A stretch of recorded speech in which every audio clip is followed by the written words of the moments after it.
सर्वांनी माझा नमस्कार. माझे नाव ज्ञानेश्वरी गजानन चव्हाण. आज मी तुम्हाला कथा सांगणार आहे. सर्वांना माझा नमस्कार. माझे नाव सलोनी जे जाधव पापा. आज मी तुम्हाला कथा सांगणार आहे.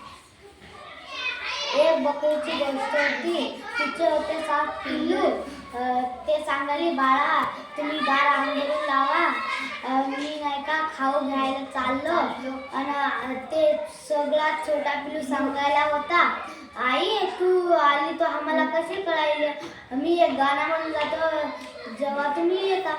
दार उघडा बाळांनो, तुमची आई आली, तुमच्यासाठी छान खाऊ घेऊन आली, तुमच्यासाठी छान खाऊ घेऊन आली. एक होता तिला माहित होता एक जंगलात लांडगा होता, म्हणून ते सांगली होती, आता तुम्ही अंधारून दार लावून मी येतेपर्यंत तुम्ही खोलू नका दार.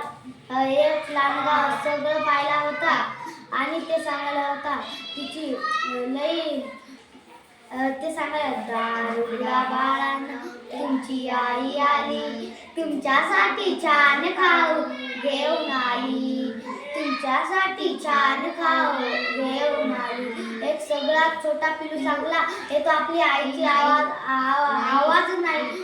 ते गेला दुकानापाशी, ते ना एक पेढा खालून आला आणि ते सांगायला, दार उघडा बाळांनो, तुमची आई आली, तुमच्यासाठी छान खाऊ घेऊन आली, तुमच्यासाठी छान खाऊ घेऊन आली.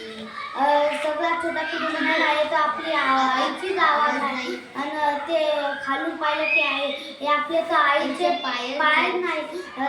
ते गेला दुकानात, ते पेंट करून आला, पांढरे पाय केला आणि तेव्हा म्हणलं, दार उघडा बाळांनो, तुमची आई आली, तुमच्यासाठी छान खाऊ घेऊन आली, तुमच्यासाठी छान खाऊ घेऊन आली.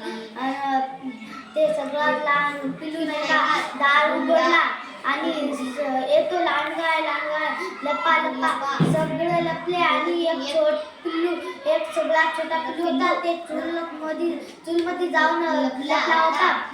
ते सगळ्याला बांधून नेला. ते लांडगानं नेला आणि ते सगळं पाहिला होता. तिची आई आली, ते सांगायले, सगळे पिल्लू कुठं आहे. ते सगळ्यात छोटा पिल्लू आला, आई ते लांडगा आला, सगळ्या पिल्लूला उचलून नेला. ते पायाला गेली होती लांडगा बकरी आणि छोटा पिल्लू बघत गेले. लांडगा झोपला होता, एक झाडापाशी झोपला होता. ते सगळे पिल्लू ओरडायला होते.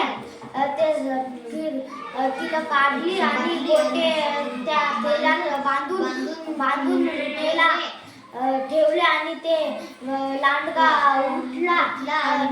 ते सांगायला, अरे